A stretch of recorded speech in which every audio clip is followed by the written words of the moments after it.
বন্ধুরা, সংসারের সংকীর্তন সিরিয়ালের আজকের রিভিউ। কল্যাণী আর শান্তি অনবদ্যকে বলছি, ছোট বৌদি মনে হয় বুঝে গেছে যে আমরাই এই কাজটা করেছি। শান্তি তারপর লাবণ্যকে সবটা বলে দিতে চায়, কিন্তু অনবদ্য বারণ করে। অনবদ্য শান্তিকে বলে যে এই বাড়িতে কাঠি করার লোকের তো অভাব নেই, এরপর কিন্তু তুই টিকতে পারবি না, এমনিতেই জামাই তোর উপর রেগে আছে। লাবণ্য এদিকে নন্দকে ডেকে পাঠিয়েছে। নন্দ বলছে গল্প শুনবে, কবিতা শুনবে, কিন্তু না, লাবণ্য বলছে আমার বাবা ড্যাডিকে এই বাড়িতেই কেউ ভূত সেজে ভয় দেখিয়েছে। লাবণ্য নন্দ বলছে তোমার বাবা ড্যাডিকে ভূত সেজে ভয় দেখাতেই বা কেন যাবে।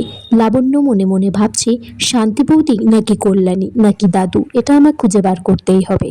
শান্তি এদিকে দালানে দাঁড়িয়ে কল্যাণীকে বলছি যে দুদিন পর দাদুর জন্মদিন, রাত্রেবেলা দাদুকে সারপ্রাইজ দেওয়ার জন্য কেক কাটতে হবে, আর এই দালানে সবাইকে ডেকে আনতে হবে।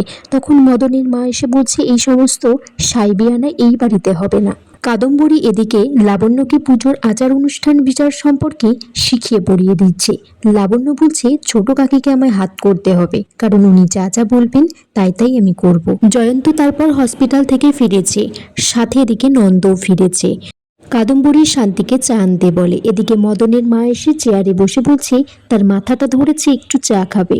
অনবদ্য এসে বলছে সে এই বাড়িতে আর থাকবে না, সে বাড়ি ছেড়ে চলে যাবে, হয় তীর্থ করতে যাবে, না হয় নিজের বাড়িতেই ফিরে যাবে। শান্তি এদিকে অনবদ্যকে শিখিয়ে পড়িয়ে দিয়েছে যে এখানে এসে বলতে তার জন্মদিনে কেক কাটা হবে, সাথে ফ্যাশন শো করা হবে। এই কথাটা মদন গিয়ে তার শ্বশুর মশাই মানে বংশীকে জানালে বংশী এই বাড়িতে আবার ফিরে আসবে। মদন এদিকে কথাটা শুনে বলছে এই কথাটা মামাকে আমার জানাতেই হবে।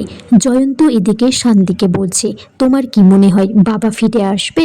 শান্তি বলছে মদনদার মুখটা দেখে মনে হলো যে বাবাকে এই কথাটা জানাবে, আর বাবা এই কথাটা জানতে পারলে বাড়িতে ঠিক ফিরে আসবে। শান্তি এদিকে জয়ন্তকে বলে যে তাকে ফলো করতে, কারণ সে গোয়েন্দাগিরি করতে যাবে, আর পা টিপে টিপে হাঁটতে, না হলে কিন্তু গোয়েন্দার হতে পারবে না, জয়ন্তদা হয়েই থেকে যাবে। এদিকে মদন বংশীকে ফোন করেছে, বলছে মামা এই বাড়িতে অপসংস্কৃতি হচ্ছে, ওই বাঙাল মেয়ে শান্তি করছে সেটা। মদন বলছে এই বাড়িতে ফ্যাশন শো করা হবে, ওরা যা ইচ্ছে তাই করছে, আর ওরা ভেবেছে তুমি এই বাড়িতে আর ফিরে আসবে না। মদন তারপর ফোনটা রেখে বেরোতে গেলে শান্তি আর জয়ন্ত দুজন দুই দরজার পিছনে লুকিয়ে পড়ে। পরদিন সকালবেলা মদনের মা শান্তিকে বলছে এই বাড়িতে যে অপকর্মটা করবে বলে ঠিক করেছো ফ্যাশন শো, সেটা না করতে। কোনো ফ্যাশন শো এই বাড়িতে হবে না।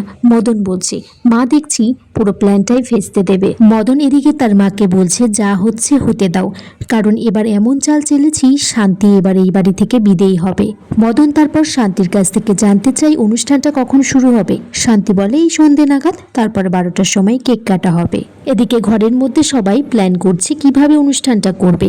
শান্তি বলছে যেমনই অনুষ্ঠান করি আমাদের মধ্যে পোশাকের একটা রুচিবোধ আর ঐতিহ্য রাখতেই হবে। লাবণ্য এদিকে বলছে যে সেই ফ্যাশন শোতে অংশগ্রহণ করবে না, কারণ তার সংস্কৃতির সাথে এই সংস্কৃতি কিছুতেই মিল খাচ্ছে না। আর তাছাড়া এই ফ্যাশন শো কিন্তু অনেকের ভালো নাও লাগতে পারে, যেমন আভা বৌদি, এদিকে রয়েছে কাদম্বরী কাকিমা।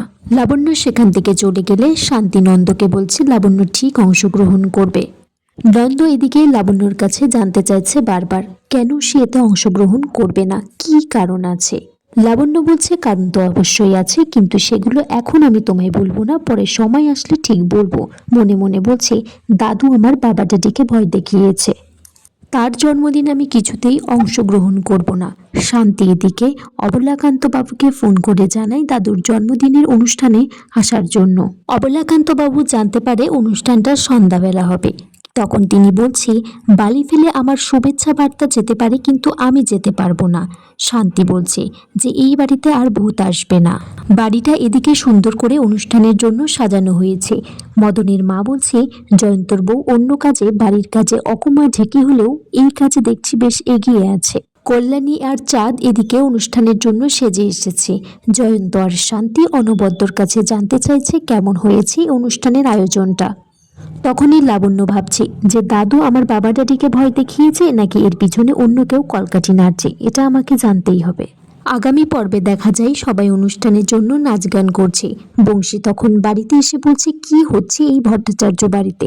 শান্তি বলছে আপনি যে বাড়িতে ফিরে এসেছেন এটাই শান্তির শান্তি।